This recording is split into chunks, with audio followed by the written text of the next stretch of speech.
students, welcome back to our physics class. നമ്മൾ എടുത്തുകൊണ്ടിരിക്കുന്ന ചാപ്റ്ററിന്റെ പേര് എന്തായിരുന്നു? മെഷർമെന്റ്സ് ആൻഡ് യൂണിറ്റ്സ് ആയിരുന്നു അല്ലേ? അപ്പോൾ കഴിഞ്ഞ ക്ലാസ്സുകളിലായിട്ട് നമ്മൾ 2-3 മെഷർമെന്റ്സ് പഠിച്ചു, യൂണിറ്റ്സ് മെഷർമെന്റ്സ് പഠിച്ചിട്ടുണ്ടായിരുന്നു. ഏതൊക്കെയായിരുന്നു അത്? കിലോമീറ്റർ, then സെന്റിമീറ്റർ, മില്ലിമീറ്റർ അല്ലേ? അപ്പോൾ ഇന്ന് നമ്മൾ കുറച്ചുകൂടെ കൂടുതൽ മെഷർമെന്റ്സും യൂണിറ്റ്സും ഒക്കെ പഠിക്കാൻ പോവാണ്. ഓക്കെ, അപ്പോൾ കഴിഞ്ഞ ക്ലാസ്സുകളായിട്ട് നിങ്ങൾ പഠിച്ചിരുന്നതിൽ ഏറ്റവും വലിയ യൂണിറ്റ് ഏതായിരുന്നു? കിലോമീറ്റർ ആയിരുന്നു അല്ലെ. കിലോമീറ്റർ നമ്മൾ എന്തിനാ ഉപയോഗിക്കാറുള്ളത്? നമ്മുടെ ഡിസ്റ്റൻസ് ട്രാവൽ, അതായത് നമ്മൾ ട്രാവൽ ചെയ്ത ഡിസ്റ്റൻസ് മെഷർ ചെയ്യാൻ വേണ്ടിയിട്ടാണ് നമ്മൾ കിലോമീറ്റേഴ്സ് ഒക്കെ യൂസ് ചെയ്യാറ്. ദെൻ ഏറ്റവും ചെറുതായിട്ട് നമ്മൾ പറഞ്ഞിട്ടുണ്ടായിരുന്നത് സ്കെയിലിലുള്ള കുഞ്ഞു കുഞ്ഞു ലൈനുകൾ അല്ലെ, മില്ലിമീറ്റേഴ്സ് ആണെന്ന് പറഞ്ഞു. ഓക്കെ, അപ്പൊ നമുക്ക് മില്ലിമീറ്ററിനേക്കാളും ചെറിയ യൂണിറ്റ്സ് ഇനിയുണ്ടോ, മെഷർമെന്റ്സ് ഇനിയുണ്ടോ? അതുപോലെ തന്നെ കിലോമീറ്ററിനേക്കാളും വലിയ മെഷർമെന്റ്സ് ഇനിയുണ്ടോ എന്നാണ് ഇന്ന് നമ്മൾ പഠിക്കാൻ പോകുന്നത്. ഓക്കെ ആണല്ലോ. അപ്പോ നമുക്ക് പരിചയമുള്ള വലിയ മെഷർമെന്റ് ഏതായിരുന്നു? അതെ, 1 കിലോമീറ്റർ ആയിരുന്നു അല്ലെ. കിലോമീറ്റർ ആയിരുന്നു നമുക്ക് പരിചയമുള്ള ഏറ്റവും വലിയ യൂണിറ്റ് എന്ന് പറയുന്നത്. ഒരു കിലോമീറ്റർ എന്ന് പറഞ്ഞാൽ അതിൽ എത്ര മീറ്റർ ഉണ്ടാവും? എത്ര ഉണ്ടാവും? 1000 മീറ്റേഴ്സ് ചേർന്നതാണ് അല്ലെ ഒരു കിലോമീറ്റർ എന്ന് പറയുന്നത്. ഒരു കിലോമീറ്റർ എന്ന് പറയുന്നത് 1000 മീറ്റേഴ്സ് ചേർന്നതാണ്. ഇനി അടുത്തതായിട്ട് നമ്മൾ പരിചയപ്പെട്ടിരുന്ന ഒരു യൂണിറ്റ് ആണ് സെന്റിമീറ്റർ അല്ലെ. ഇനി ഞാൻ പറയട്ടെ, നമ്മുടെ ഈ സെന്റിമീറ്ററിനെ എനിക്ക് കിലോമീറ്ററിലേക്ക് കൺവേർട്ട് ചെയ്യണം. നമുക്ക് ഒരു കാര്യം മാത്രമേ അറിയുള്ളൂ. എന്താണത്? ഒരു മീറ്ററിൽ എത്ര സെന്റിമീറ്റർ ഉണ്ട് എന്ന് നമുക്കറിയാം. നമ്മൾ എത്രയാ പറഞ്ഞേ? ഒരു മീറ്ററിൽ ഒരു മീറ്റർ എന്നൊക്കെ പറയുമ്പോൾ നിങ്ങൾ മീറ്റർ സ്കെയിൽ ആലോചിക്കുക. ഓക്കെ, നമ്മുടെ ടെക്സ്റ്റൈൽസിലൊക്കെ പോകുമ്പോൾ കാണാറുണ്ട് നമ്മൾ വലിയ മീറ്റർ സ്കെയിൽ. സെന്റിമീറ്റർ എന്ന് പറയുമ്പോൾ നിങ്ങളുടെ കയ്യിലുള്ളത് ഇങ്ങനെയുള്ള കുഞ്ഞു സ്കെയിൽ അല്ലെ, 15 സെന്റിമീറ്റർ ഉള്ള കുഞ്ഞു സ്കെയിൽ ആലോചിക്കുക. അപ്പൊ നിങ്ങൾക്ക് പെട്ടെന്ന് മനസ്സിലാവും. ഓക്കെ ആണല്ലോ. അപ്പൊ സെന്റിമീറ്ററും മീറ്ററും തമ്മിൽ നോക്കുമ്പോൾ ഒരു മീറ്ററിൽ എത്ര സെന്റിമീറ്റർ ഉണ്ടെന്ന് നമ്മൾ കഴിഞ്ഞ ക്ലാസ്സിൽ പഠിച്ചിട്ടുണ്ടായിരുന്നു. എത്രയായിരുന്നു? അതെ, 100 സെന്റിമീറ്ററുകൾ ചേർന്നതാണ് ഒരു മീറ്റർ എന്ന് പറഞ്ഞു. ഇനിയിപ്പോ നമ്മളോട് പറഞ്ഞിരിക്കുന്നത് എന്താ? ഈ സെന്റിമീറ്ററിനെ മീറ്ററിലേക്ക് കൺവേർട്ട് ചെയ്യാനാണ് പറഞ്ഞിരിക്കുന്നത്. ഓക്കെ, സെന്റിമീറ്ററിനെ മീറ്ററിലേക്ക് കൺവേർട്ട് ചെയ്യണം. എങ്ങനെ കൺവേർട്ട് ചെയ്യും നമുക്ക് ആകെയുള്ള ഒരു ഐഡിയ എന്ന് പറയുന്നത് ഒരു മീറ്ററിൽ 100 സെന്റിമീറ്റർ ഉണ്ട് എന്ന് മാത്രം അറിയാം. അപ്പൊ എന്ത് ചെയ്യും നമ്മളോട് മീറ്ററിലേക്ക് കൺവേർട്ട് ചെയ്യാനല്ലേ പറഞ്ഞിരിക്കുന്നത്. അപ്പൊ നമുക്ക് അറിയുന്നത് 100 സെന്റിമീറ്റർ ചേർന്നതാണ് ഒരു മീറ്റർ എന്നറിയാം അല്ലെ. അപ്പൊ നമ്മൾ ഇങ്ങനെ ഇടാം 100 മീറ്റർ. ഇനിയോ നമ്മളോട് തിരിച്ചാണല്ലേ ചോദിച്ചത്, അതായത് സെന്റിമീറ്ററിനെ മീറ്ററിലേക്ക് കൺവേർട്ട് ചെയ്യണം. ചെറുതിനെ വലുതിലേക്കാണ് കൺവേർട്ട് ചെയ്യുന്നത് അല്ലെ. വലുതിനെ ചെറുതിലേക്കാണെങ്കിൽ നമുക്ക് ഇങ്ങനെ അങ്ങോട്ട് എഴുതി വെക്കാം. പക്ഷെ നമ്മളോട് പറഞ്ഞിട്ടുള്ളത് ഈ ചെറുതിനെ വലുതിലേക്ക് കൺവേർട്ട് ചെയ്യാനാണ്. അപ്പൊ എന്ത് ചെയ്യും? 1/100 മീറ്റർ അല്ലെ. 1/100 മീറ്റർ ആണല്ലോ. ഇപ്പൊ എന്തായി? നമ്മുടെ സെന്റിമീറ്റർ മീറ്ററിലേക്ക് കൺവേർട്ടഡ് ആയി. ഇവിടെ നോക്കൂ നിങ്ങള്, എന്താണ് ഈ 1000 മീറ്റർ എന്നൊക്കെ നമ്മളൊരു പ്രോബ്ലം അങ്ങനെ ചെയ്തു വരുമ്പോ അതിനിടയിലൊക്കെ 1000 മീറ്റേഴ്സ് ഇങ്ങനെ കിലോമീറ്ററിനെ മീറ്ററിലേക്ക് കൺവേർട്ട് ചെയ്തൊക്കെ എഴുതുമ്പോ ഇങ്ങനെ ഇരിക്കുമ്പോൾ ഒരു ബുദ്ധിമുട്ടാണ് അല്ലെ. അപ്പൊ നമുക്ക് എന്ത് ചെയ്യണം? അതിനെ ഒന്നുകൂടെ റെഡ്യൂസ് ചെയ്ത ഫോമിലാക്കണം. അപ്പൊ എന്ത് ചെയ്യാം? നമുക്ക് 10⁻³ എന്ന് എഴുതാം. എന്തുകൊണ്ടായിരിക്കും ഇവിടെ 10⁻³ എന്ന് എഴുതാൻ കാരണം? ഇവിടെ 1ന് ശേഷം 3 പൂജ്യങ്ങൾ ഉണ്ടല്ലേ. അപ്പൊ നമ്മൾ എന്ത് ചെയ്തു? 10⁻³ ഇങ്ങനെ എഴുതിക്കൂടെ ഇതിനെ? ആണല്ലോ, കൺവേർട്ട് ചെയ്യാൻ പഠിച്ചല്ലോ. ഇനി അടുത്തത് നമ്മുടെ സെന്റിമീറ്റർ ആണ്. സെന്റിമീറ്ററിനെ നമ്മൾ ഏതിലേക്കാണ് കൺവേർട്ട് ചെയ്യുന്നത്? മീറ്ററിലേക്ക് കൺവേർട്ട് ചെയ്യാണ് ചെയ്യുന്നത്. അപ്പൊ നമ്മൾ എന്ത് ചെയ്യണം? ഇവിടെ നമുക്ക് 1/, ആയിരുന്നില്ല, 1000 ആയതുകൊണ്ട് നമ്മള് 10⁻³ എന്ന് എഴുതാൻ പറ്റിയിരുന്നു അല്ലെ. പക്ഷെ ഇവിടെ നോക്കൂ, 1/100 മീറ്റർ. എന്ത് ചെയ്യും നമ്മള്? നമുക്ക് ഇങ്ങനെ എഴുതാം, 1/10⁻² മീറ്റർ എന്ന് എഴുതാം അല്ലെ. പക്ഷെ ഇപ്പോഴൊരു ഭംഗിയില്ല അത് കാണാൻ അല്ലെ. ഇയാളൊക്കെ ഇങ്ങനെ ഇരിക്കുന്ന പോലെ ഇവർക്ക് ഇരിക്കാൻ ഒരു ആഗ്രഹം. അപ്പൊ എന്ത് ചെയ്യണം നമ്മള്? 10⁻⁻² എന്ന് കൊടുക്കാം. കൊടുത്തൂടെ? കാരണം എന്താണ്? ഇവിടെ 1ന്റെ താഴെയാ കിടക്കുന്നത് 100 അല്ലെ. ഇവിടെ എങ്ങനെയായിരുന്നു? ഇവിടെ ആളിങ്ങനെ ഒറ്റയ്ക്ക് ഗമയിൽ ഇരിക്കുന്നുണ്ട്. അപ്പൊ അതുകൊണ്ട് എന്താണ്? ഇയാൾക്ക് ഇങ്ങനെ നേരിട്ട് 10⁻³ എന്ന് എഴുതാം. പക്ഷേ ഇവിടെ എന്താണ്? 1ന്റെ താഴെ ഇരിക്കുന്നത് 1/100 എന്നാണ് അല്ലെ, ഒരാളുടെ കീഴിലായിരിക്കുന്നത്. അപ്പൊ അപ്പൊ നമുക്ക് എന്ത് ചെയ്യാം, ഇതിനെ 10 to the power -2 മീറ്റർ എന്ന് എഴുതാം. ഇനി നെക്സ്റ്റ് നമ്മളോട് പറഞ്ഞിട്ടുള്ളത് മില്ലിമീറ്ററിനെ മീറ്ററിലേക്ക് കൺവേർട്ട് ചെയ്യണം. മില്ലിമീറ്റർ എന്ന് പറയുമ്പോൾ സെന്റിമീറ്ററിനെക്കാളും ചെറുതായിട്ടോ, അതും കൂടെ ആലോചിക്കുക. മില്ലിമീറ്റർ എന്ന് പറയുമ്പോൾ സെന്റിമീറ്ററിനെക്കാളും ചെറുതായി. അപ്പോൾ 1 സെന്റിമീറ്ററിനെ നമ്മൾ കൺവേർട്ട് ചെയ്തു. ഇനി നമ്മളോട് 1 മില്ലിമീറ്ററിനെ മീറ്ററിലേക്ക് കൺവേർട്ട് ചെയ്യാനാണ് പറയുന്നത്. എന്ത് ചെയ്യും? നമുക്ക് നേരത്തെ ഉള്ള ഒരു ഐഡിയ പോലെ നമുക്ക് ആകെ ഒരു ഐഡിയ ഉള്ളൂ. എന്താണ്? ആകെ ഒരു ഇൻഫർമേഷനെ അറിയുള്ളൂ. എന്താണത്? മീറ്ററിൽ എത്ര മില്ലിമീറ്റർ, ഒരു മീറ്ററിൽ എത്ര മില്ലിമീറ്റേഴ്സ് ഉണ്ട് എന്നത് അറിയാം. ഒന്നുകൂടെ പറയാം, ഒരു ടെക്സ്റ്റൈൽസിൽ എടുക്കുന്ന വലിയ മീറ്റർ സ്കെയിൽ അത് ആലോചിക്കുക. അങ്ങനത്തെ ഒരു വലിയ സ്കെയിലില് എത്ര കുഞ്ഞു കുഞ്ഞു കുഞ്ഞു ലൈനുകൾ ഉണ്ട് എന്നുള്ളത് മാത്രമേ നമുക്ക് അറിയാൻ പറ്റുള്ളൂ. എന്താണെന്ന് എത്രയായിരുന്നു അത്? കഴിഞ്ഞ ക്ലാസ്സിൽ നമ്മൾ പറഞ്ഞിട്ടുണ്ടായിരുന്നല്ലോ. എത്രയായിരുന്നു? 1000 ആണല്ലേ. 1000 മില്ലിമീറ്റേഴ്സ് ആണ് എത്ര മീറ്റർ? ഒരു മീറ്റർ ആണല്ലോ. ഡൗട്ട് ഇല്ലല്ലോ. അങ്ങനെയാണെങ്കിൽ നമുക്ക് ഇതിനെ എങ്ങനെ എഴുതാം? നമ്മളോട് പറഞ്ഞിരിക്കുന്നത് ചെറുതിനെ വലുതിലേക്ക് കൺവേർട്ട് ചെയ്യാനാണ് കേട്ടോ. മില്ലിമീറ്ററിനെ മീറ്ററിലേക്ക് കൺവേർട്ട് ചെയ്യാനാണ് പറഞ്ഞിരിക്കുന്നത്. അപ്പൊ എന്ത് ചെയ്യും നമ്മള്? നമ്മൾ ഇവിടെ കൊടുത്ത പോലെ 1/1000 മീറ്റർ എന്ന് എഴുതും അല്ലെ. 1/1000 മീറ്ററിനെ നമുക്ക് ഈ ഫോമിൽ എഴുതിക്കൂടെ? എങ്ങനെ എഴുതുന്നത്? 1 ഇവിടെ എത്ര പൂജ്യമുണ്ട്? 3 പൂജ്യങ്ങളാണല്ലേ ഉള്ളത്. അപ്പൊ നമുക്ക് എഴുതാവുന്നത് 1/10⁻³ മീറ്റർ എന്ന് എഴുതാം. ആണല്ലോ. ഇനി ഇയാൾക്ക് ഇങ്ങനെ എഴുതാൻ മതിയോ? ഇല്ല. ഇവരൊക്കെ എന്ത് ചെയ്തിട്ടുണ്ട്? ഈ ഒരു ഫോമിലേക്ക് എത്തിയിട്ടുണ്ട്. അപ്പൊ നമുക്ക് എന്ത് ചെയ്യണം? ഇയാളെയും കൂടെ ഈ ഒരു ഫോമിലേക്ക് മാറ്റി എഴുതണം. 10 to the power -3 മീറ്റർ എന്ന് എഴുതാം. ഓക്കെ ആണല്ലോ. ഇത്രയും ചെറിയ സംഖ്യ, ഇത്രയും ചെറിയ യൂണിറ്റ് വരെ നമ്മൾ പഠിച്ചിട്ടുള്ളൂ അല്ലെ. ഈ ഒരു മില്ലിമീറ്റർ എന്നുള്ള ചെറിയ യൂണിറ്റ് വരെ നമ്മൾ ഇതുവരെ പഠിച്ചിട്ടുള്ളൂ. ഇനി അടുത്തതായിട്ട് അതിലും ചെറിയ യൂണിറ്റാണ് നമ്മൾ പഠിക്കാൻ പോകുന്നത്. ഏതാണെന്നറിയോ? മൈക്രോമീറ്റർ. എന്താണ്? മൈക്രോമീറ്റർ. മൈക്രോമീറ്റർ സാധാരണയായിട്ട് നമ്മൾ ഉപയോഗിക്കാറ് എന്തിനാണെന്നറിയോ? തിക്നെസ് ഒക്കെ കാൽക്കുലേറ്റ് ചെയ്യാൻ വേണ്ടിയിട്ടാണ്. ഓക്കെ. അപ്പൊ നമ്മൾ മില്ലിമീറ്ററിനേക്കാളും കുറച്ചുകൂടി ചെറിയ ഒരു യൂണിറ്റ് പഠിക്കാൻ പോവാണ്. ഏതാണത്? മൈക്രോമീറ്റർ. 1 മൈക്രോമീറ്റർ. മൈക്രോമീറ്ററിനെ നമ്മൾ ഇങ്ങനെയാണ് ഡിനോട്ട് ചെയ്യുക. Mu metre.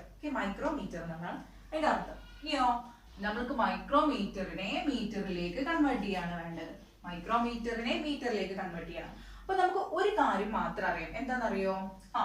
എത്ര മൈക്രോമീറ്ററുകൾ ചേർന്നതാണ് ഒരു മീറ്റർ എന്നുള്ളത് മാത്രം അറിയാം. 1,00,000 മൈക്രോമീറ്ററുകൾ ചേർന്നതാണ് എന്ത്? ഒരു മീറ്റർ. 1,00,000 മൈക്രോമീറ്ററുകൾ ചേർന്നതാണ് ഒരു മീറ്റർ. അപ്പൊ നമുക്ക് എഴുതിക്കൂടെ? 1/1,00,000 അല്ലെ. 1,00,000 മീറ്റർ. മീറ്റർ ഇവിടെയാണ് വരേണ്ടത്. ഓക്കെ. Metre 1,00,000 metre. 1/1,00,000 മീറ്റർ അല്ലെ. അതായത് 1,00,000 നാനോ മൈക്രോമീറ്റേഴ്സ് ചേർന്നതാണ് ഒരു മീറ്റർ. ഇനി ഇതിനെ നമുക്ക് മാറ്റി എഴുതാം അല്ലെ. 1,00,000 എത്ര സീറോസ് ഉണ്ട്? 6. 10 to the power 6 മീറ്റർ. അതിനെ മാറ്റി എഴുതിക്കൂടെ? എങ്ങനെ എഴുതാം? 10 to the power -6 മീറ്റർ. എളുപ്പല്ലേ? ഇനി നെക്സ്റ്റ് നമ്മൾ പഠിക്കാൻ പോകുന്നത് നാനോമീറ്റേഴ്സ് ആണ്. നമുക്കൊക്കെ കുറെയൊക്കെ പരിചയം ഉണ്ടാവും നാനോമീറ്റേഴ്സിനെ കുറിച്ചിട്ട്. ഏറ്റവും ചെറിയ മൈന്യൂട്ട് ആയിട്ടുള്ള ഒബ്ജക്ട്സിനെയൊക്കെ നമ്മൾ മെഷർ ചെയ്യാൻ വേണ്ടിയിട്ട് ആരെയും ഉപയോഗിക്കുക? നാനോമീറ്ററുകളെയാണ് ഉപയോഗിക്കാറുള്ളത്. ഇപ്പോൾ നമ്മൾ വൈറസുകള്, ബാക്ടീരിയകള് അവയൊക്കെ മെഷർ ചെയ്യാൻ നമ്മളെ മൈക്രോസ്കോപ്പ് ഒക്കെ യൂസ് ചെയ്തിട്ട് മെഷർ ചെയ്തുകൊണ്ടാണ് നാനോമീറ്റേഴ്സ് യൂസ് ചെയ്തിട്ടാണ്. അപ്പൊ ഇവിടെ എങ്ങനെയാണ് നമുക്ക് മീറ്ററിലേക്ക് കൺവേർട്ട് ചെയ്യാൻ? ടാസ്ക് ആണല്ലേ, എത്രയും ചെറുതിനെ കൺവേർട്ട് ചെയ്യാന്ന് പറയുമ്പോൾ. ഓക്കെ. അപ്പൊ അതെങ്ങനെയാ നോക്കാം. അപ്പോ എത്ര നാനോമീറ്ററുകൾ ചേർന്നതാണ് ഒരു മൈക്രോമീറ്റർ ഉണ്ടാകുന്നത് നിങ്ങൾക്ക് അറിയോ? 1 ബില്യൺ നാനോമീറ്ററുകൾ ചേർന്നിട്ടാണ് ഒരു മീറ്റർ ഉണ്ടാവുന്നത്. ഓക്കെ. അപ്പൊ നമുക്ക് നോക്കാം എങ്ങനെയാണ് 1 ബില്യൺ എഴുതാൻ നോക്കാം. 1 ബില്യൺ എന്ന് പറഞ്ഞു കഴിഞ്ഞാല് 1ന് ശേഷം 9 സീറോസ് വരുന്നതാണ് 1 ബില്യൺ എന്ന് പറയുന്നത്. അപ്പൊ അതെങ്ങനെ എഴുതാൻ നോക്കാം അല്ലെ. 1/1 2 3 4 5 6 7 8 9 അല്ലെ. ഈ മീറ്റർ അപ്പോഴും അവിടെ വന്നേ. ഓക്കെ. മീറ്റർ. ഓക്കെ ആണല്ലോ. 1/1 ബില്യൺ മീറ്റേഴ്സ്. ഇതിന് നമുക്ക് ഇപ്പൊ ഇത് നോക്കി ഇങ്ങനെയൊക്കെ നമ്മളൊരു കാൽക്കുലേഷൻ ചെയ്യുമ്പോൾ ഇങ്ങനെയൊക്കെ വന്നു കഴിഞ്ഞാൽ അത് ബുദ്ധിമുട്ടല്ലേ അല്ലെ. നമുക്ക് എഴുതാൻ സീറോസ് ഇങ്ങനെ ഇട്ട് പോകുമ്പോൾ ചിലപ്പോൾ നമുക്ക് കൺഫ്യൂഷൻ വരും എത്ര സീറോ ഇട്ടെന്നൊക്കെ. അപ്പൊ ഇതിനൊക്കെ ഈ ഒരു പ്രോബ്ലത്തിനൊക്കെ റെഡ്യൂസ് ചെയ്യാൻ വേണ്ടിയിട്ടാണ് എന്ത് ചെയ്തത്? അതിനൊക്കെ കുറയ്ക്കാൻ വേണ്ടിയിട്ടാണ് എന്ത് ചെയ്തത്? നമ്മളിങ്ങനെ റെഡ്യൂസ്ഡ് ഫോം കൊണ്ടുവന്നത്. അപ്പൊ ഇതിനെ എങ്ങനെ എഴുതാം? 1/10⁻⁹ മീറ്റർ. അതിനെ വീണ്ടും മാറ്റി എഴുതി കഴിഞ്ഞാൽ 10⁻⁻⁹ മീറ്റർ. ഓക്കെ ആണല്ലോ? ഇതിൽ ഡൗട്ട് ഒന്നുമില്ലല്ലോ. ഓക്കെ, അപ്പൊ ഇത്രയാണ് നമ്മുടെ ചെറിയ കുഞ്ഞു കുഞ്ഞു മെഷർമെന്റ്സ്. ഏതൊക്കെയായിരുന്നു? കിലോമീറ്റർ, അതിന് താഴെ സെന്റിമീറ്റർ, അതിന് താഴെ മില്ലിമീറ്റർ, അതിന് താഴെ മൈക്രോമീറ്റർ, അതിന് താഴെ നാനോമീറ്റർ. ഇനി നെക്സ്റ്റ് നമുക്ക് ഇത് സ്മോളർ യൂണിറ്റ്സ് ആണേ. ഇതെന്താണ്? Smaller units. ഇനി നമുക്ക് ബിഗർ യൂണിറ്റ്സിനെ പഠിച്ചാലോ? ഓക്കെ, ബിഗർ യൂണിറ്റ്സ് നോക്കാം.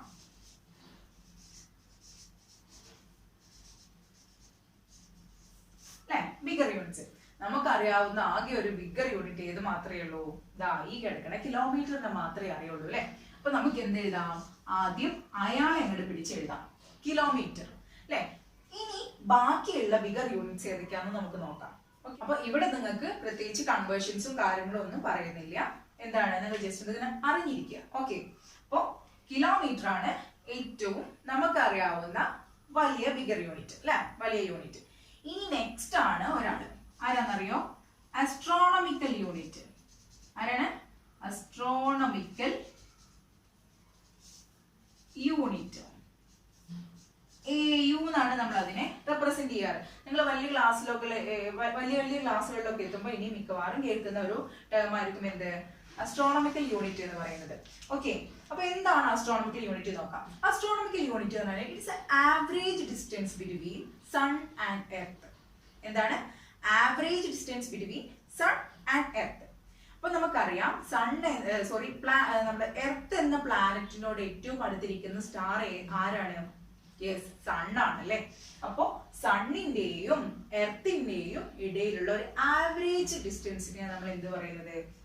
അസ്ട്രോണമിക്കൽ യൂണിറ്റ് എന്ന് പറയുന്നത്. അപ്പൊ ഒരു അസ്ട്രോണമിക്കൽ യൂണിറ്റ് എന്ന് പറയുന്നത് 15 crore കിലോമീറ്റേഴ്സ് ആണ്. ഒരു അസ്ട്രോണമിക്കൽ യൂണിറ്റ് എന്ന് പറയുന്നത് 15 crore കിലോമീറ്റേഴ്സ് ആണ്. ഓക്കെ, ഇനി നെക്സ്റ്റ് അസ്ട്രോണമിക്കൽ യൂണിറ്റിനേക്കാളും കൂടിയ ഒരു യൂണിറ്റ് ഉണ്ട്. ഒരു കാര്യം ശ്രദ്ധിക്കുക, ഈ അസ്ട്രോണമിക്കൽ യൂണിറ്റും ഇനി നമ്മൾ പറയാൻ പോകുന്ന ബിഗർ യൂണിറ്റ്സ് ഒക്കെ നമ്മൾ ഏതിന് യൂസ് ചെയ്യുന്നതാണ്? ആസ്ട്രോഫിസിക്സിൽ ഉപയോഗിക്കുന്നതാണ്. എന്താണ് ആസ്ട്രോഫിസിക്സ്? നമ്മുടെ സോളാർ സിസ്റ്റത്തിനെ കുറിച്ചിട്ട് പഠിക്കുന്നതാണ് ആസ്ട്രോഫിസിക്സ്. ഓക്കെ, അപ്പൊ ആസ്ട്രോഫിസിക്സിൽ ഡിസ്റ്റൻസ് കാൽക്കുലേറ്റ് ചെയ്യാനൊക്കെ മെഷർ ചെയ്യാനൊക്കെ നമ്മൾ ഉപയോഗിക്കുന്ന യൂണിറ്റ്സ് ആണ് ഇനി നമ്മൾ പറയുന്നതൊക്കെ. ഓക്കെ, അപ്പൊ അസ്ട്രോണമിക്കൽ യൂണിറ്റിൽ 1AU എന്ന് പറയുന്നത് 15 കിലോമീറ്റർ ആണ്. 15 crore കിലോമീറ്റർ ആണ്. ഇനി നെക്സ്റ്റ് ലൈറ്റ് ഇയർ ആണ്. പേര് തന്നെ നമുക്ക് മനസ്സിലാവും അല്ലെ, എന്താണ് ലൈറ്റ് ഇയർ എന്ന്. Light year, okay, light year പറഞ്ഞു കഴിഞ്ഞാല് ഒരു വർഷം കൊണ്ട് ലൈറ്റ് സഞ്ചരിക്കുന്ന അല്ലെങ്കിൽ ട്രാവൽ ചെയ്യുന്ന ഡിസ്റ്റൻസിനെയാണ് നമ്മൾ ലൈറ്റ് ഇയർ എന്ന് പറയുന്നത്. ഓക്കെ, എന്താണ്? ഒരു വർഷം കൊണ്ട് ലൈറ്റ് ട്രാവൽ ചെയ്യുന്ന ഡിസ്റ്റൻസിനെയാണ് നമ്മൾ ലൈറ്റ് ഇയർ. ഒരു പക്ഷെ നിങ്ങൾ ഇത് നിസ്സാരമായിട്ട് കാണാം, പക്ഷെ അങ്ങനെയല്ല. കാരണം ഒരു സെക്കൻഡിൽ നമ്മുടെ ലൈറ്റ് സഞ്ചരിക്കുന്ന ദൂരം എന്ന് പറയുന്നത് 3 × 10⁸ മീറ്റർ ആണ്. ഓക്കെ, ഒരു സെക്കൻഡിൽ നമ്മുടെ ലൈറ്റ് സഞ്ചരിക്കുന്ന ഡിസ്റ്റൻസ് എന്ന് പറയുന്നത് 3 × 10⁸. 10⁸ എന്ന് പറയുമ്പോൾ നിങ്ങൾക്ക് ഏകദേശം മനസ്സിലായി എങ്ങനെയാണ് അതിനെ കൺവേർട്ട് ചെയ്യാൻ അല്ലെ. ഇത് 10⁹ ആണ്. ഓക്കെ, അപ്പൊ അതിനെങ്ങനെയാണ് കൺവേർട്ട് ചെയ്യാന്ന് നിങ്ങൾക്ക് ഏകദേശം ഒരു ഐഡിയ കിട്ടിയിട്ടുണ്ടാവും. ഓക്കെ, അപ്പൊ അങ്ങനെയാണെങ്കിൽ ഒരു വർഷത്തിൽ എത്ര സെക്കൻഡുകൾ ഉണ്ടാവും? അത്രയും ദൂരം നമ്മുടെ ലൈറ്റ് ട്രാവൽ ചെയ്ത് വരുന്ന ഒരു അത്തരത്തിലുള്ള ഒരു യൂണിറ്റ് ആണ് ലൈറ്റ് ഇയർ എന്ന് പറയുന്നത്. ഓക്കെ, നമ്മൾ പ്രത്യേകിച്ച് നമ്മുടെ ഒരു പ്ലാനറ്റിൽ നിന്ന് മറ്റൊരു പ്ലാനറ്റിലേക്കുള്ള ഡിസ്റ്റൻസ് ഒക്കെ അളക്കാൻ വേണ്ടിയിട്ടാണ് ഇത് യൂസ് ചെയ്യാറുള്ളത്, ലൈറ്റ് ഇയർ യൂസ് ചെയ്യാറുള്ളത്. ഇനി നെക്സ്റ്റ് ആണ് പാരാലിറ്റിക് മീറ്റർ അല്ലെങ്കിൽ പെർസെക് എന്ന് പറയും നമ്മള്.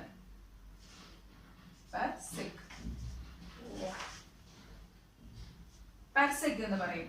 ഓക്കെ, പാരാലിറ്റിക് മീറ്റർ അല്ലെങ്കിൽ പാരാലിറ്റിക് സെക്കൻഡ് എന്നൊക്കെ പറയും കേട്ടോ.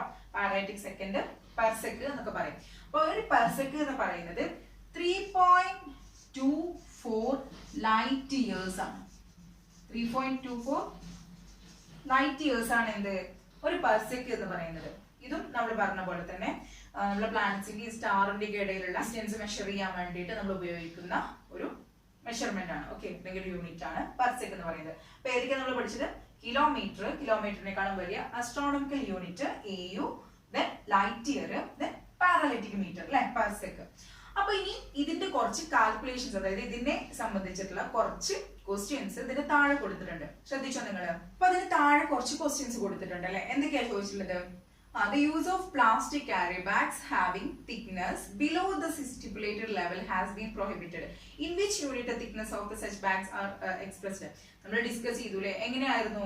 നമ്മൾ പറഞ്ഞു ഇപ്പൊ കടകളിലൊക്കെ കൊടുക്കുന്ന carry bags, plastic carry bags ഒക്കെ എത്ര മൈക്രോണിന് താഴെയാണെന്ന് നമ്മൾ പറഞ്ഞു അല്ലെ. അപ്പൊ നമ്മൾ ആ യൂണിറ്റ് പറഞ്ഞു, ഏതായിരുന്നു? മൈക്രോമീറ്റർ. സോ അതിന്റെ ആൻസർ എന്തായിരുന്നു? മൈക്രോമീറ്റർ എന്നുള്ള യൂണിറ്റ് ഉപയോഗിച്ചിട്ടാണ് നമ്മൾ പ്ലാസ്റ്റിക് ക്യാരി ബാഗ്സിന്റെ ഒക്കെ തിക്നെസ് കാണാറുള്ളത്. നെക്സ്റ്റ് ഏതാ നോക്കൂ. The distance from the earth to planet in the solar system is 4 astronomical unit. What do you mean by this? എന്താണ് ഒരു astronomical unit എന്ന് നമ്മൾ പറഞ്ഞത്? It is a average distance between earth and sun അല്ലെ. നമ്മളിവിടെ 4 astronomical unit ചോദിച്ചിട്ടുള്ളത്. അപ്പൊ നമുക്ക് എങ്ങനെ എഴുതാം? നമുക്കറിയാം ഒരു astronomical unit എന്ന് പറയുന്നത് എത്രയാണ് നമ്മൾ പറഞ്ഞത്? 15 crore kilometer ആണ് അല്ലെ. 15 crore kilometer. So 4 astronomical units എന്ന് പറഞ്ഞു കഴിഞ്ഞാൽ 15 into 4 എത്ര വരും? 60 crore kilometer ആണ് വരിക. 60 crore kilometer. Okay. ഇനി നെക്സ്റ്റ് നോക്കൂ. Find out how many kilometer is 1 light year and write it down in your science diary. നമ്മൾ പറഞ്ഞിട്ടുണ്ടായിരുന്നു നമ്മുടെ ലൈറ്റ് ഒരു സെക്കൻഡിൽ ട്രാവൽ ചെയ്യുന്ന ദൂരം എത്രയാണെന്നുള്ളത് അല്ലെ. എത്രയായിരുന്നു? 3 into 10 raised to 8 ആണ്. ഒരു സെക്കൻഡില് എത്ര കിലോമീറ്റർ ട്രാവൽ ചെയ്തെന്ന് വെച്ച് കഴിഞ്ഞാൽ നമുക്ക് പറയാം എത്രയാണ്? അത് 3 lakh ആണ് അല്ലെ. 3 lakh kilometer ആണ്. 3 lakhs kilometer ആണ് ഒരു സെക്കൻഡില് ലൈറ്റ് ട്രാവൽ ചെയ്യുന്ന ഡിസ്റ്റൻസ് എന്ന് പറഞ്ഞു കഴിഞ്ഞാൽ. അപ്പൊ നമ്മളോട് ചോദിച്ചിട്ടുള്ളത് എത്ര കിലോമീറ്റർ ആണ് ഒരു ലൈറ്റ് ഇയർ എന്ന. അപ്പൊ നമുക്ക് എങ്ങനെ എഴുതാം അതിനെ? 3 lakh into 3 lakh into 60 into 60 എന്താ? നമുക്ക് കൊടുത്തിട്ടുള്ള സെക്കൻഡിനെ നമുക്ക് എന്ത് ചെയ്യണം? ഇതിപ്പോ സെക്കൻഡിലായിരിക്കുന്നത് അല്ലെ. സെക്കൻഡിനെയാണ് ഈ 60 സെക്കൻഡ് ആണ് കാണിക്കുന്നത്. ഓക്കെ. 3 lakh into 60 second. ഇനി അതിനെ എന്ത് ചെയ്യണം? നമുക്ക് മിനിറ്റിലേക്ക് കൺവേർട്ട് ചെയ്തു. ഇത് സെക്കൻഡ് ആണ്. സെക്കൻഡിനെ നമ്മൾ എന്ത് ചെയ്തു? മിനിറ്റിലേക്ക് കൺവേർട്ട് ചെയ്തു. ഇൻറ്റു 24 ഹവേഴ്സ് അല്ലെ. 24 ഹവേഴ്സ് ആണ് ഒരു ഡേ എന്ന് പറയുന്നത്. സോ ഇവിടെ എന്ത് ചെയ്തു? ഇൻറ്റു 24 എന്ന് പറയുന്നത് ഇതിന്റെ ഡേനെയാണ് റെപ്രസെന്റ് ചെയ്യുന്നത്. 24 into 365 days. എന്താണ് 365 days എന്ന് പറഞ്ഞാൽ? 1 year. അപ്പൊ ഇത് മൊത്തത്തിൽ ഇങ്ങനെ ചെയ്ത് വരുമ്പോൾ നമുക്ക് കിട്ടുന്ന ആൻസർ ആണ് 9 point something കിട്ടും. 4607 into 10 to the power 12 എന്ന് കിട്ടും. ഓക്കെ. ഇതിന് മീറ്റർ കൊടുക്കണം അല്ലെ. എന്താണ്? കിലോമീറ്റർ. ഓക്കെ ആണല്ലോ. അതാണ് ആ ക്വസ്റ്റ്യൻ ആൻസർ. ഇനി നെക്സ്റ്റ് ഏതാ ചോദിച്ചിരിക്കുന്നത് നോക്കൂ. Which is the convenient unit to express distance from the earth to the star Thiruvathira. Thiruvathira എന്നുള്ള സ്റ്റാർ, അതായത് നമുക്കറിയാം നമ്മളെ വേട്ടക്കാരൻ, അതുപോലെ സ്കോർപ്പിയോണ്, അങ്ങനെ ഒരുപാട് സ്റ്റാർ സിസ്റ്റത്തിനെ കുറിച്ച് അല്ലെങ്കിൽ ഗ്രൂപ്പ് ഓഫ് സ്റ്റാർസിനെ പേരിടാനൊക്കെ നമ്മൾ മുമ്പ് പഠിച്ചിട്ടുണ്ടായിരുന്നു. സോ ഇവിടെ തിരുവാതിര എന്നുള്ള സ്റ്റാറിലേക്ക് നമ്മൾ ഒരു എർത്ത് പ്ലാനറ്റിൽ നിന്നുള്ള ഡിസ്റ്റൻസ് കാൽക്കുലേറ്റ് ചെയ്യാൻ ഏറ്റവും കൺവീനിയന്റ് ആയിട്ടുള്ള മെഷർമെന്റ് അല്ലെങ്കിൽ യൂണിറ്റ് ഏതാണെന്നുള്ളതാണ് നമ്മളോട് ചോദിച്ചിട്ടുള്ളത്. അപ്പൊ നമ്മൾ എങ്ങനെയാ പറയാ? ഏതാ പറയാ? യെസ്, ഡെഫിനറ്റ്ലി അത് ഏതാണ്? ലൈറ്റ് ഇയർ ആണ് അല്ലെ. ഇനി നമ്മളോട് ഒരു ഒബ്ജക്റ്റിനെ മെഷർ ചെയ്യുമ്പോൾ നമ്മൾ ശ്രദ്ധിക്കേണ്ട കുറച്ച് കാര്യങ്ങളാണ് പറയുന്നത്. എന്തൊക്കെയാ പറഞ്ഞിട്ടുള്ളത്? യെസ്, ഒരു ഒബ്ജക്റ്റിനെ മെഷർ ചെയ്യുമ്പോൾ നമ്മൾ ഇപ്പൊ ഞാനിതേ ഈ ഒരു ഒബ്ജക്റ്റിനെ മെഷർ ചെയ്യാണ്. ഈ ഒരു ഒബ്ജക്റ്റിനെ മെഷർ ചെയ്യുമ്പോൾ ഇത് ഇങ്ങനെയല്ലേ പിടിക്കുന്നത്. പക്ഷെ ഞാൻ ഇത് ഇങ്ങനെ പിടിച്ചു കഴിഞ്ഞാൽ എനിക്ക് അതിന്റെ മെഷർമെന്റ് എന്തായിരിക്കും? തെറ്റിപ്പോവല്ലേ? നോക്കൂ അല്ലെ. ഇപ്പൊ ഇവിടെ കിട്ടേണ്ടത് എന്താണ്? നമുക്ക് കുറച്ച് കൂടുതൽ കിട്ടും. പക്ഷെ ഇങ്ങനെ ആക്കുമ്പോൾ നോക്കിയേ അത് കറക്റ്റ് വരും. അപ്പൊ നമ്മൾ എന്താ പറയുക? മെഷർ ചെയ്യാൻ യൂസ് ചെയ്യുന്ന സ്കെയിലിനെ നമ്മൾ എന്ത് ചെയ്യണം? ചിരിച്ചു പിടിക്കാതെ സ്ട്രൈറ്റ് ആയിട്ട് പിടിക്കണം. പിന്നെ നമ്മൾ യൂസ് ചെയ്യുന്ന ആംഗിൾ അല്ലെ, നമ്മൾ നോക്കുന്ന ആംഗിളിനനുസരിച്ചിട്ട് അത് എന്ത് ചെയ്യും? മാറ്റം വരും. സോ നമ്മളത് സ്ട്രൈറ്റ് ആയിട്ട് എന്ത് ചെയ്യുക? ഒബ്സർവ് ചെയ്യാം. അങ്ങനത്തെ കുറച്ച് കാര്യങ്ങളാണ് നിങ്ങളോട് അവിടെ പറഞ്ഞിട്ടുള്ളത്. ഓക്കെ ആണല്ലോ. അപ്പൊ ഇതിൽ നെക്സ്റ്റ് ആയിട്ട് നമ്മൾ ഇനി ഡിസ്കസ് ചെയ്യാൻ പോകുന്ന ടോപ്പിക് ആണ് മാസ് ഓഫ് ദി ഒബ്ജക്റ്റ്. എന്താണ് മാസ് എന്നുള്ളതാണ്. ഓക്കെ. അപ്പൊ നിങ്ങൾക്ക് അവിടെ 2 ചിത്രം കൊടുത്തിട്ടുണ്ട്. ഒരു ഫിഗർ 8.12ഉം ഫിഗർ 8.12 ബിയും കൊടുത്തിട്ടുണ്ട് അല്ലെ. അതെന്താ ചെയ്തിട്ടുള്ളത്? നമ്മൾ ഷോപ്പിലൊക്കെ പോയി കഴിഞ്ഞ് കഴിഞ്ഞാല് അവിടെ ത്രാസാണ് അല്ലെ. അത് ഈ ത്രാസ് വെച്ചിട്ട് നമുക്ക് എന്ത് ചെയ്യാറുണ്ട്? ഓരോ കാര്യങ്ങള് നമുക്ക് ഷുഗർ ഒക്കെ മെഷർ ചെയ്ത് തരാറുണ്ട്. സോ അതിൽ ഫസ്റ്റ് ചോദിച്ചിരിക്കുന്ന ക്വസ്റ്റ്യൻ ശ്രദ്ധിക്കൂ. It is done after placing a weight block in one pan. What is the purpose of placing the weight? നിങ്ങളൊക്കെ ശ്രദ്ധിച്ചിട്ടുണ്ടാവും അവരത് രണ്ട് പാനിൽ, ഒരു പാനിൽ നമുക്ക് മെഷർ ചെയ്യേണ്ട ഒബ്ജക്റ്റ് എന്താണെന്ന് വെച്ച് കഴിഞ്ഞാൽ അതിൽ വെക്കും അല്ലെ. പിന്നെ മറ്റു പാനിലോ അതിന്റെ കൺവീനിയന്റ് ആയിട്ടുള്ള വെയിറ്റ് വെക്കും, ഒരു വെയിറ്റിന്റെ ഒരു ബ്ലോക്ക്. അത് നിങ്ങൾ കണ്ടിട്ടുണ്ടാവും, ഒരു കട്ട അല്ലെ. അത് വെച്ചിട്ടാണ് അവര് അത് ബാലൻസ് ചെയ്തെടുക്കും. രണ്ടും എപ്പോഴാണോ ഒരുപോലെ ബാലൻസ്ഡ് ആയിട്ട് ഈക്വൽ ആയിട്ട് വരുന്നത് അതുവരെ അത് എന്ത് ചെയ്യും, അതിൽ നിന്ന് കുറച്ചെടുക്കും. ആ ഒബ്ജക്റ്റ് ഇപ്പൊ ഷുഗർ ആണെങ്കിൽ ഷുഗറിലേക്ക് കുറച്ചിടും, പിന്നെ അതിൽ നിന്ന് കുറച്ചെടുക്കും, പിന്നെയും കുറച്ചിടും. അങ്ങനെ അത് എന്ത് ചെയ്യും, ഈക്വൽ ആവുന്നത് വരെ അവരത് കറക്റ്റ് ചെയ്തുകൊണ്ടിരിക്കും അല്ലെ. അപ്പൊ എന്താണ് അതിന്റെ പർപ്പസ് എന്നാണ് നമ്മളോട് ചോദിച്ചിട്ടുള്ളത്. എന്തിനാണ് അങ്ങനെ ഈക്വൽ ആയി ചെയ്തിരിക്കുന്നത്? നമുക്ക് സെയിം എമൗണ്ട് ഓഫ് വെയിറ്റ് കിട്ടാൻ വേണ്ടിയിട്ടുള്ള, same amount of sugar weight കിട്ടാൻ വേണ്ടിയിട്ടാണ് നമ്മൾ അങ്ങനെ ചെയ്തിരിക്കുന്നത്. അപ്പൊ എന്താണ് മാസ് എന്ന് ചെറിയൊരു ഐഡിയ കിട്ടിയോ? ഇല്ല അല്ലെ. ഓക്കെ, മാസ് എന്ന് പറഞ്ഞു കഴിഞ്ഞാൽ നമുക്കറിയാം നമ്മുടെ ചുറ്റിലുള്ള എല്ലാ വസ്തുക്കളും ഉണ്ടാക്കിയിരിക്കുന്നത് എന്തുകൊണ്ടാണ്? Yes, small minute particles called atom അല്ലെ. ആറ്റം കൊണ്ട് നിർമ്മിതമാണ് എന്ത്, നമുക്ക് ചുറ്റുമുള്ള എല്ലാ വസ്തുക്കളും. അപ്പോൾ എന്താണ്, അതൊക്കെ ഫില്ലഡ് ആണ് അല്ലെ. ആറ്റം ഫില്ലഡ് ആണ്. നമ്മൾ ഏതൊരു ഒബ്ജക്റ്റ് എടുത്തു കഴിഞ്ഞാലും അതിലൊക്കെ എന്താണ്, ആറ്റം കൊണ്ട് ഫില്ല് ചെയ്ത് വെച്ചിട്ടുണ്ട്. അപ്പൊ അത് ഫില്ല് ചെയ്യാൻ വേണ്ടി ഉപയോഗിച്ച ആ വസ്തുവിനെ നമ്മൾ മാറ്റർ എന്ന് പറയാം. എന്താണ് മാറ്റർ? അപ്പൊ ആ ഒരു മറ്റൊരു രീതിയിൽ പറഞ്ഞു കഴിഞ്ഞാല് നമ്മുടെ ചുറ്റുള്ള എല്ലാ ഒബ്ജക്ട്സിലും എന്തുണ്ട്, മാറ്റർ ഫിൽ ചെയ്തിട്ടുണ്ട്. സോ മാസ് എന്ന് പറയുന്നത് ഈ മാറ്ററിന്റെ ക്വാണ്ടിറ്റിനെ മെഷർ ചെയ്യുന്നതിനാണ് നമ്മൾ മാസ് എന്ന് പറയാം. സോ മാസ് എന്ന് പറയുന്നത് എന്താണ്? Mass is the measure of quantity of matter presented in an object അല്ലെ. ഇനി നിങ്ങൾ കടയിലൊക്കെ പോയി കഴിഞ്ഞാല് നമ്മൾ ആ പാനില് ഒരു വെയിറ്റ് ഒബ്ജക്റ്റ് വെക്കുന്നുണ്ടെന്ന് പറഞ്ഞു അല്ലെ, ഒരു കട്ട അല്ലെ, എന്താ പറയാ, ഒരു ബ്ലോക്ക് പോലെ. അത് ശ്രദ്ധിച്ചിട്ടുണ്ടോ നിങ്ങൾ? അത് ഒബ്ജക്റ്റിന്റെ മുകളിൽ കുറച്ച് നമ്പേഴ്സ് ഒക്കെ എഴുതി വെക്കാറുണ്ട്. ഇപ്പൊ നമുക്കൊരു പിക്ചർ നമ്മുടെ ടെക്സ്റ്റിൽ കൊടുത്തിട്ടുണ്ട്, ശ്രദ്ധിച്ചത് നിങ്ങൾ? അതിന് മുകളിൽ ഒരു നമ്പർ കൊടുത്തിട്ടുണ്ട്, കൂടെ ഒരു അതിന് കൂടെ തന്നെ എന്ത് കൊടുത്തിട്ടുണ്ട്? അപ്പൊ നിങ്ങൾ നമ്മുടെ ടെക്സ്റ്റിൽ എന്ത് ചെയ്തിട്ടുണ്ട്? അതിന്റെ ഒരു വെയിറ്റ് ഒബ്ജക്റ്റ് കൊടുത്തിട്ടുണ്ട്, അതിന് മുകളിൽ എന്തോന്ന് എഴുതി വെച്ചിട്ടുണ്ട് അല്ലെ. അതെന്താണത്? 2 കിലോഗ്രാം 3 കിലോഗ്രാം എന്നൊക്കെ എഴുതി വെച്ചിട്ടുണ്ട്. എന്താണിത്? ഈ 3ന്റെ 2ന്റെ ഒക്കെ കൂടെ കിലോഗ്രാംസ്. യെസ്, അപ്പൊ നമുക്ക് മനസ്സിലായി എന്താണ്, മാസ് മെഷർ ചെയ്യുന്നത് കിലോഗ്രാമിലാണ് അല്ലെ. മാസിന്റെ യൂണിറ്റ് എന്താണ്? കിലോഗ്രാം ആണ്. അപ്പൊ നമുക്ക് മനസ്സിലായി നമ്മൾ 1 kg അല്ലെങ്കിൽ 1 കിലോഗ്രാം ഷുഗർ അളന്നെടുക്കാനോ അല്ലെങ്കിൽ 1 കിലോഗ്രാം അരിയൊക്കെ നമ്മൾ ഷോപ്പിൽ പോയി മേടിക്കുമ്പോൾ അവരെന്താ ചെയ്യാം, രണ്ട് പാനിലോ ഒരെണ്ണത്തില് നമ്മുടെ ഒബ്ജക്റ്റ് എന്താണോ നമ്മൾ വാങ്ങിക്കുന്നത് അത് വെക്കും. മറ്റ് പാനിൽ എന്താ വെക്കുക, 1 കിലോഗ്രാമിന്റെ ബ്ലോക്ക് വെക്കുകയാണല്ലേ ചെയ്യാറുള്ളത്. ഇപ്പൊ ഞാന് ടർമറിക് പൗഡർ മേടിക്കാൻ പോയി അല്ലെങ്കിൽ ചില്ലി പൗഡർ മേടിക്കാൻ പോയി. ഞാൻ 1 കിലോ ചില്ലി പൗഡർ ഒക്കെ മേടിക്കുമോ? ഇല്ല. നമ്മുടെ വീട്ടാവശ്യത്തിന് കുറച്ചല്ലേ മേടിക്കുള്ളൂ. അതായത് ഗ്രാമിലൊക്കെയാണല്ലേ മേടിക്കാം. 500 ഗ്രാം 250 ഗ്രാം അങ്ങനെ കുറച്ച് ഗ്രാമിലായിട്ടാണ് മേടിക്കാം. കിലോഗ്രാം വേണ്ട, ഗ്രാമാണ്. അപ്പൊ എന്താ ചെയ്യാ, അപ്പൊ അവർ ആ ബോക്സ്, ആ ഒരു കട്ട അല്ലെ, ആ കട്ടയുടെ വെയിറ്റ് കുറച്ചിട്ടുള്ള ചെറിയ ചെറിയ കുഞ്ഞു കട്ടകൾ എടുക്കും. ഗ്രാം, കിലോഗ്രാം, മില്ലിഗ്രാം, അങ്ങനെ പല അളവുകളുണ്ട്. അപ്പൊ നമുക്ക് മനസ്സിലായി കിലോഗ്രാം ആണ് മാസിൽ ഏറ്റവും വലുതായിട്ട് മുന്നിൽ നിൽക്കുന്നത്. അതിന് താഴെ ആരാ നിൽക്കുന്നത്? യെസ്, ഗ്രാം ആണ് അല്ലെ. ഗ്രാം ആണ് കിലോഗ്രാമിന്റെ താഴെ നിൽക്കുന്നത്. അതിനും താഴെയായിട്ടാണ് നമ്മുടെ മില്ലിഗ്രാം വരുന്നത്. ഇനി ആ ഒരു ബോക്സ് ശ്രദ്ധിക്കൂ. ബോക്സ് സിമ്പിൾ ആണ്, കാരണം നമ്മൾ നേരത്തെ കൺവേർഷൻ പഠിച്ചതാണ് അല്ലെ. ആ ബോക്സിൽ എന്ത് പറഞ്ഞിട്ടുണ്ട്? 1 മില്ലിഗ്രാമിനെ എന്ത് ചെയ്തിട്ടുണ്ട്? കിലോഗ്രാമിലേക്ക് കൺവേർട്ട് ചെയ്തിട്ടുണ്ട്. 1 മില്ലിഗ്രാമിനെയാണ്, മില്ലിഗ്രാം എന്ന് പറയുമ്പോൾ ഗ്രാമിനേക്കാളും ചെറുത്, കിലോഗ്രാമിനേക്കാളും ഗ്രാമിനേക്കാളും ചെറുതാണ് ആര്? നമ്മുടെ മില്ലിഗ്രാം. സോ ആ മില്ലിഗ്രാമിനെ നമ്മൾ കിലോഗ്രാമിലേക്ക് കൺവേർട്ട് ചെയ്തിട്ടുണ്ട്. എങ്ങനെയാ ചെയ്തിട്ടുള്ളത്? 1 കിലോഗ്രാമിൽ എത്ര മില്ലിഗ്രാംസ് ഉണ്ട് എന്നാ പറഞ്ഞത്? 1 lakh ഗ്രാംസ് ചേർന്നതാണ് 1 കിലോഗ്രാം. സോ ചെറുതിനെ വലുതിലേക്ക് കൺവേർട്ട് ചെയ്യുമ്പോൾ നമ്മൾ എന്താ ചെയ്യേണ്ടത്? 1/, ഇട്ടിട്ടാണ് ചെയ്യുക അല്ലെ. അപ്പൊ ആ ബോക്സ് ശരിക്കും ശ്രദ്ധിച്ചു നോക്കിയേ. അതില് നമ്മൾ നേരത്തെ ചെയ്ത ആ ഒരു പ്രൊസീജിയർ തന്നെയാ ചെയ്തിരിക്കുന്നത്. ഡൗട്ട് ഒന്നും ഇല്ലല്ലോ അതില്.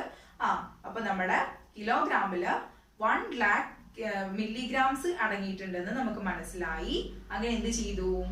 നമ്മള് 1/1 lakh ഗ്രാം ചെയ്തപ്പോ എന്ത് ചെയ്തു? നമ്മള് 10⁻⁻6 കിലോഗ്രാം ആണ് നമുക്ക് കിട്ടിയത്. ഇനി അതേ പ്രൊസീജിയർ ആണ് നമ്മൾ 1 ഗ്രാമിലും ചെയ്തിട്ടുള്ളത്.